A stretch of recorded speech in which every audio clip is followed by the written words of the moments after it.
रखदा होया नजर आ रहा है। सो कीव ते रूस का वड्डा हमला भी सामने आया, यानी कि रूस की एयर स्ट्राइक दे विच 6 नागरिकों की मौत हुई है। और जो मौत की खबर आती है तो वाकई दिल दहलाया जाता है, दिल दहलता है, क्योंकि जिस तरह के नाल लगातार मौतों की खबर आ रही है, 10 दिन पूरे जंग नूं हो चुके हैं। इसे दे विचाले ये वड्डी खबर भी आती है कि कीव दे बाहरी इलाकों दे विच एयर स्ट्राइक किया गया, एक बच्चे दे समेत 6 लोगों की मौत की खबर है।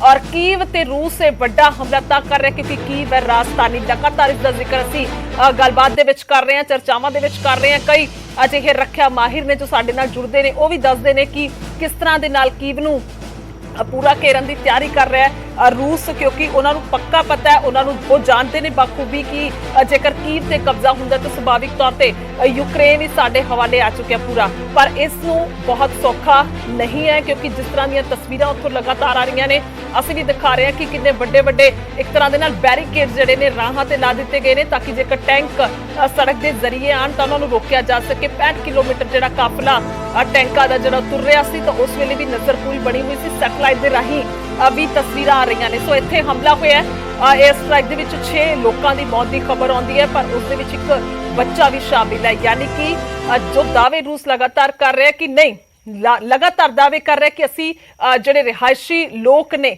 उन्हां ते असी अटैक नहीं कर रहे, आम लोगों की जान नूं कोई खतरा नहीं है। पर इस तरह दी खबरां आउंदियां ने तो सारे दावे उत्थे ही रह जाते हैं। सूमी ते रूस के हमले लगातार जारी ने, और सवेर तो ही इत्थे भी गोलीबारी हो रही है।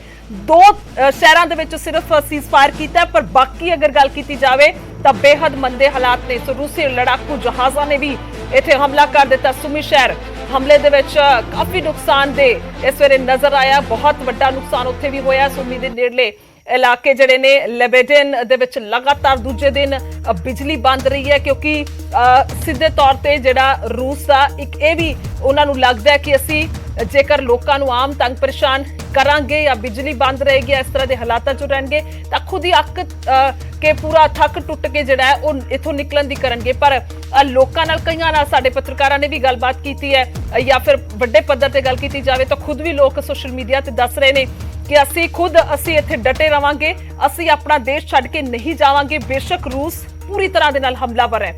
सो कीव दे दक्षिणी हिस्से दे विच रॉकेट अटैक होया, और कीव दे नेड़ले बेला तस्करवादी विच रॉकेट दागिया गया। यानी कि जिस तरीके दे नाल भी हमले हो रहे हैं, वो सब तस्वीरां सामने आ रही ने, रॉकेट दागे जा रहे हैं, हथियारां दे नाल जखीरा जिहड़ा हैगा फौजां दे कोल, उस दे नाल लगातार फायरिंग हो रही है।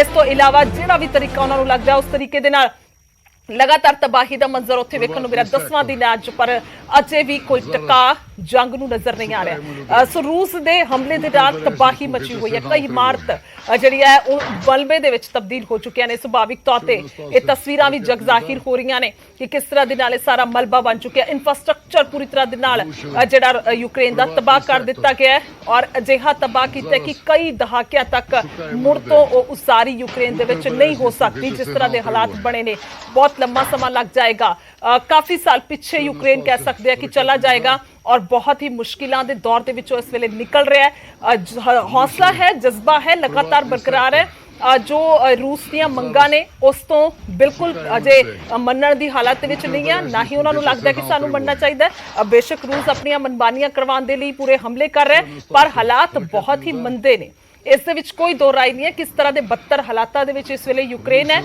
और लगातार हमले हो रहे हैं। जानी नुकसान तो हो ही रहा है, पर माली नुकसान बहुत वड्डा है। स्कूलों की गल करिए, पुलिस हैडकुआटर की गल की जाए, तेल डिपुआं की गल की जाए, जिहड़ा आर्थिक तौर पर चीज़ां ने उन्होंने पूरी तरह के नाल तहस नहस किया जा रहा है। एक हालात की गल करिए, 3 साल पहला कोरोना आया सी, कोरोना सी महामारी, यानी कि उसदे नाल पूरी तरह दे नाल जिहड़े लोग ने जानी नुकसान हो रहा सी। पर एक ये तबाही है, और ये तबाही किसी वायरस की नहीं है, किसी बीमारी की नहीं है, ये रूस के वल्लों किया जा रहा हमला है। और रूस के खिलाफ यूक्रेन के लोगों च जबरदस्त गुस्सा भी फुटता नजर आ रहा है। मेलिटोपोल की गल की जाए तो इतने निहत्थे यूक्रेनी रूसी फौज के अगे डट गए हैं, क्योंकि वो एक भी गल जानते हैं, क्योंकि जेकर यूक्रेन की गल की जाए तो वो भली भांति जानते हैं कि आम लोगों को सीधे तौर पर अटैक नहीं करेगी रूसी फौज, क्योंकि वो क्लीयर कर चुके हैं कि असीं आम लोगों पर ਗੋਲੀਆਂ ਨਹੀਂ ਵਰਾਉਣੀਆਂ, ਨਾ ਹੀ ਅਸੀਂ ਕਿਸੇ ਦੀ ਜਾਨ ਨੂੰ ਨੁਕਸਾਨ ਪਹੁੰਚਾਉਣਾ। ਸਾਡਾ ਸਿੱਧੇ ਤੌਰ ਤੇ ਜਿਹੜਾ ਉਹ ਆਪਣਾ ਮਸਲਾ ਹੈ ਤਾਂ ਅਸੀਂ ਉਸ ਤਰ੍ਹਾਂ ਦੇ ਨਾਲ ਕਾਰਵਾਈ ਕਰਾਂਗੇ।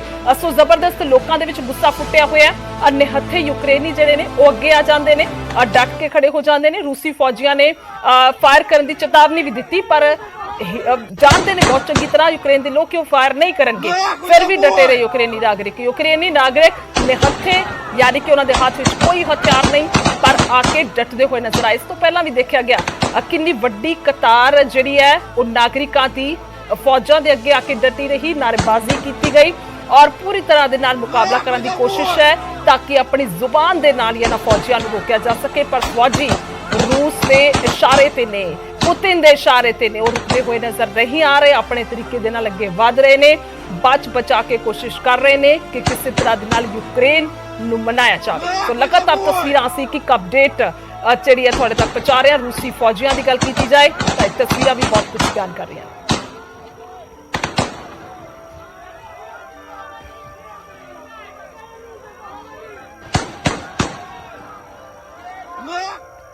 ਸੋ ਖੇਰਸਾਨ ਦੀ ਗੱਲ ਕਰਦੇ ਹਾਂ ਕਿ ਵਾਦਿਆ ਖੇਰਸਾਨ ਦੇ ਵਿੱਚ ਰੂਸ ਦੇ ਖਿਲਾਫ ਪ੍ਰਦਰਸ਼ਨ ਹੋਇਆ। ਰੂਸੀ ਫੌਜ ਦੇ ਖਿਲਾਫ ਡਟੇ ਹੋਏ ਨੇ ਯੂਕਰੇਨੀ ਨਾਗਰਿਕ ਔਰ ਗੋ ਬੈਕ ਰਸ਼ੀਅਨਸ ਦੇ ਨਾਰੇ ਲਗਾਏ ਜਾ ਰਹੇ ਨੇ। ਗੋ ਬੈਕ ਰਸ਼ੀਆ ਦੇ ਨਾਰੇ ਲੱਗ ਰਹੇ ਨੇ ਜ਼ਬਰਦਸਤ। ਔਰ ਸਿਰਫ ਯੂਕਰੇਨ ਦੇ ਵਿੱਚ ਪ੍ਰਦਰਸ਼ਨ ਨਹੀਂ, ਔਰ ਖਾਸ ਤੌਰ ਤੇ ਜੇਕਰ ਗੱਲ ਕੀਤੀ ਜਾਵੇ ਤਾਂ ਰੂਸ ਦੇ ਵਿੱਚ ਵੀ ਉਹਨਾਂ ਦੇ ਲੋਕ ਪ੍ਰਦਰਸ਼ਨ ਕਰਦੇ ਨਜ਼ਰ ਆ ਰਹੇ ਨੇ। ਤਾਂ ਇੱਥੇ ਯੂਕਰੇਨੀ ਡਟੇ ਹੋਏ ਨੇ, ਯੂਕਰੇਨੀਆਂ ਦੇ ਵੱਲੋਂ ਇੱਥੇ ਪ੍ਰਦਰਸ਼ਨ ਕੀਤਾ ਜਾ ਰਿਹਾ ਹੈ। ਖਾਸ ਤੌਰ ਤੇ ਜੇਕਰ ਪ੍ਰਦਰਸ਼ਨ ਦੀ ਗੱਲ ਕੀਤੀ ਜਾਵੇ ਤਾਂ ਇੱਕ ਵੱਡਾ ਦਬਾਅ ਹੁੰਦਾ ਹੈ ਉਹਨਾਂ ਆਮ ਲੋਕਾਂ ਦਾ ਜੋ ਕਿ ਜਿਨ੍ਹਾਂ ਦੇ ਸਹਾਰੇ ਸਰਕਾਰ ਬਣਦੀ ਹੈ, ਜਿਨ੍ਹਾਂ ਦੇ ਸਹਾਰੇ ਜਿਹੜਾ ਉਹ ਸੱਤਾ ਦੇ ਵਿੱਚ ਉਹ ਲੋਕ ਆਉਂਦੇ ਨੇ ਜਿਹੜੇ ਇਸ ਤਰ੍ਹਾਂ ਦੇ ਨਾਲ ਅਟੈਕਸ ਦਾ ਫੈਸਲਾ ਲੈਂਦੇ ਨੇ। ਸਿੱਧੇ ਤੌਰ ਤੇ ਇੱਕ ਪੂਰੀ ਚੇਨ ਹੈ। ਸੋ ਰੂਸੀ ਫੌਜ ਦੇ ਖਿਲਾਫ ਯੂਕਰੇਨੀ ਨਾਗਰਿਕ ਡਟੇ ਹੋਏ ਨੇ। ਲਗਾਤਾਰ ਪ੍ਰਦਰਸ਼ਨਾਂ ਦੀਆਂ ਤਸਵੀਰਾਂ ਆ ਰਹੀਆਂ ਨੇ, ਨਾਅਰੇਬਾਜ਼ੀ ਹੋ ਰਹੀ ਹੈ, ਪਰ ਰੂਸ ਕਿਸੇ ਵੀ ਤਰ੍ਹਾਂ ਦੇ ਨਾਲ ਉਸ ਨੂੰ ਫਰਕ ਪੈਂਦਾ ਨਜ਼ਰ ਨਹੀਂ ਆ ਰਿਹਾ। ਜੇਕਰ ਇਹਨਾਂ ਪ੍ਰਦਰਸ਼ਨਾਂ ਦੀ ਗੱਲ ਕਰੀਏ 10 ਦਿਨ ਹੋ ਚੁੱਕੇ ਨੇ, ਅੱਗੇ ਕਿਸ ਤਰ੍ਹਾਂ ਦੇ ਫੈਸਲੇ ਹੋਣਗੇ, ਅੱਗੇ ਕੀ ਗੱਲਬਾਤ ਹੋਏਗੀ, ਇਸ ਤੇ ਸਭ ਦੀ ਨਜ਼ਰ ਟਿਕੀ ਹੋਈ ਹੈ ਕਿਉਂਕਿ ਜੇਕਰ ਇਸੇ ਤਰ੍ਹਾਂ ਦੇ ਨਾਲ ਜੰਗ ਚੱਲਦੀ ਰਹੀ ਤਾਂ ਹੁਣ ਤੱਕ ਬਹੁਤ ਵੱਡਾ ਨੁਕਸਾਨ ਜਾਨੀ ਵੀ ਹੋ ਚੁੱਕਿਆ, ਮਾਲੀ ਵੀ ਤੇ ਅੱਗੇ ਵੀ ਹੋਏਗਾ। ਸੋ ਦੋ ਤਸਵੀਰਾਂ ਨੇ ਫੌਜ ਦੇ ਅੱਗੇ ਹੋਏ ਡਟੇ ਹੋਏ ਯੂਕਰੇਨੀ ਔਰ ਰੂਸ ਦੇ ਖਿਲਾਫ ਕਿਸ ਤਰ੍ਹਾਂ ਦੇ ਨਾਲ ਪ੍ਰਦਰਸ਼ਨ ਹੋ ਰਿਹਾ। ਸੋ ਹਾਲਾਤ ਜਿਹੜੇ ਨੇ ਉਹ ਵਾਕਈ ਹੀ ਚਿੰਤਿਤ ਬਣੇ ਹੋਏ ਨੇ। ਲਗਾਤਾਰ ਰੂਸ ਹਮਲੇ ਤੇ ਹਮਲੇ ਕਰ ਰਿਹਾ, लगातार हालात खराब हो रहे हैं।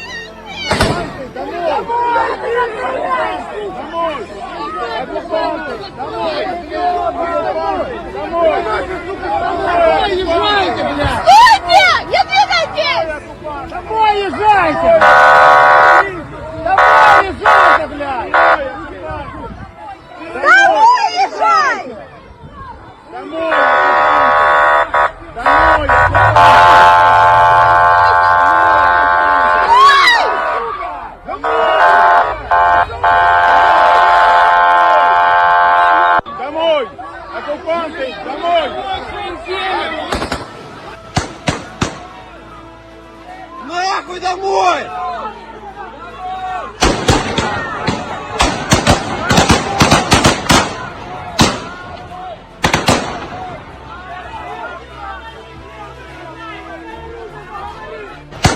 ਵੱਖ-ਵੱਖ ਤਸਵੀਰਾਂ ਜਿਹੜੀਆਂ ਨੇ ਉਹ ਵਿਖਾ ਰਹੇ ਨੇ ਔਰ ਖੇਰਸਾਨ ਦਾ ਤਸਵੀਰ ਜਿਹੜੀ ਵਿਖਾਈ ਹੈ ਤਾਂ ਕਿੱਥੇ ਲੋਕ ਅੱਗੇ ਡਟਦੇ ਹੋਏ ਫੌਜ ਦੀਆਂ ਗੱਡੀਆਂ ਦੇ ਨਜ਼ਰ ਆਏ ਨੇ। ਤਾਂ ਇਹ ਤਸਵੀਰ ਹੈ ਮੈਰੀਟੋਪੋਲ ਦੀ ਤਸਵੀਰ ਹੈ ਜਿੱਥੇ ਹਾਲ ਹੀ ਦੇ ਵਿੱਚ ਤਾਂ ਜਿਹੜਾ ਸੀਜ਼ ਫਾਇਰ ਹੋਇਆ ਹੈ। ਜੋ ਦੋ ਸ਼ਹਿਰ ਨੇ ਉਹਨਾਂ ਦੇ ਵਿੱਚੋਂ ਇੱਕ ਮੈਰੀਟੋਪੋਲ ਵੀ ਹੈ, ਪਰ ਇਹ ਪਹਿਲਾਂ ਦੀ ਤਸਵੀਰ ਹੈ ਕਿੱਥੇ ਕਿਵੇਂ ਇੱਥੇ ਨਿਹੱਥੇ ਲੋਕ ਜਿਹੜੇ ਨੇ ਉਹ ਅੱਗੇ ਆਉਂਦੇ ਹੋਏ ਨਜ਼ਰ ਆਏ ਨੇ ਯੂਕਰੇਨੀ ਔਰ ਫੌਜ ਜਿਹੜੀ ਹੈ ਉੱਥੇ ਹੀ ਪਿੱਛੇ ਪੈਰ ਖਿੱਚਦੀ ਹੋਈ ਨਜ਼ਰ ਆ ਰਹੀ ਹੈ ਕਿਉਂਕਿ ਆਮ ਲੋਕਾਂ ਦੀ ਤਾਦਾਦ ਬਹੁਤ ਵੱਡੀ ਹੈ ਫੌਜੀਆਂ ਦੇ ਨਾਲੋਂ। ਅਸੀਂ ਸਾਫ਼ ਤੌਰ ਤੇ ਤਸਵੀਰਾਂ ਵੇਖ ਪਾ ਰਹੇ ਹਾਂ ਕਿ ਕਿਵੇਂ ਜਿਹੜੇ ਫੌਜੀ ਨੇ ਉਹ ਚੇਤਾਵਨੀ ਜ਼ਰੂਰ ਦੇ ਰਹੇ ਨੇ ਕਿ ਮੈਂ ਫਾਇਰ ਕੀਤਾ ਜਾਏਗਾ ਪਰ ਉਸ ਦਾ ਕੋਈ ਅਸਰ ਯੂਕਰੇਨੀ ਨਾਗਰਿਕਾਂ ਤੇ ਵੀ ਇੱਥੇ ਨਜ਼ਰ ਨਹੀਂ ਆ ਰਿਹਾ। ਸੋ ਬਿਲਕੁਲ ਵੱਖਰੀ ਤਰ੍ਹਾਂ ਦੀ ਇਹ ਜੰਗ ਨਜ਼ਰ ਆ ਰਹੀ ਹੈ। रूस बचा के चल रहा है। रूस ਨੂੰ लगता है कि वो अपना ना भी खराब नहीं करना चाहता पूरी दुनिया दे विच ते काम भी हो जाए, यानी कि पूरे तरीके दे नाल लग्या होया कि असी अपने एक इमेज भी बचा के रखिए, साख भी बचा के रखिए ते असी अपनी गल भी मनवाइए। Нахуй домой!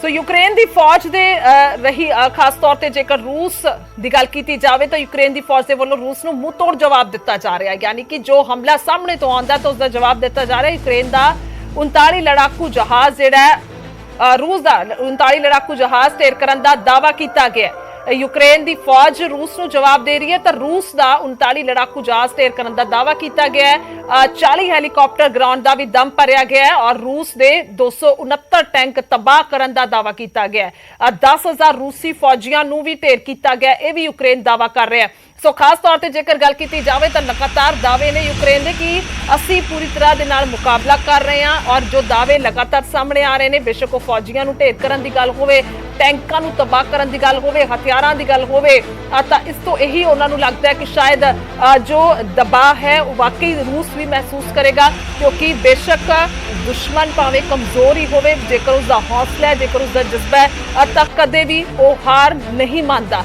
ਸੋ ਹੁਣ ਇੱਥੇ ਇਹੋ ਵੇਖਣਾ ਦਿਲਚਸਪ ਹੈਗਾ ਕਿ ਕਿਸ ਤਰ੍ਹਾਂ ਦੇ ਨਾਲ ਯੂਕਰੇਨ ਜਵਾਬ ਦੇ ਰਿਹਾ ਹੈ। ਪਰ ਯੂਕਰੇਨ ਵੱਡੇ ਦਾਅਵੇ ਕਰ ਰਿਹਾ ਹੈ। ਇਸ ਵੇਲੇ ਦੀ ਗੱਲ ਕੀਤੀ ਜਾਵੇ ਤਾਂ ਬੇहद ਵੱਡਾ ਮਸਲਾ ਬਣਿਆ ਹੋਇਆ ਕਿ ਕੀ ਹੋਏਗਾ ਅੱਗੇ। ਪਰ ਫਿਲਹਾਲ ਦੀ ਕੜੀ ਜੋ ਤਸਵੀਰਾਂ ਨੇ ਲਗਾਤਾਰ ਅਪਡੇਟ ਦਿਖਾ ਰਹੇ ਹਨ। ਮਹਾਯੁੱਧ ਤੇ ਮਹਾ ਕਵਰੇਜ ਲਗਾਤਾਰ ਜਾਰੀ ਹੈ। ਇੱਕ ਅਪਡੇਟ ਉੱਥੇ ਕੀ ਕੁਝ ਲੋਕ ਕਹਿ ਰਹੇ ਨੇ, ਭਾਰਤੀ ਵਿਦਿਆਰਥੀਆਂ ਦਾ ਕੀ ਹਾਲ ਹੈ, ਕਿਸ ਤਰ੍ਹਾਂ ਦੇ ਨਾਲ ਰੂਸ ਦੀ ਕਾਰਵਾਈ ਹੈ, ਯੂਕਰੇਨ ਵਾਪਸ ਦੇ ਵਿੱਚ ਕੀ ਜਵਾਬ ਦੇ ਰਿਹਾ ਹੈ। ਇੱਕ ਛੋਟੇ ਜਿਹੇ ਬ੍ਰੇਕ ਦੇ ਲਈ ਰੁਕਦੇ ਹਾਂ, ਜਲਦੀ ਵਾਪਸ ਆਵਾਂਗੇ।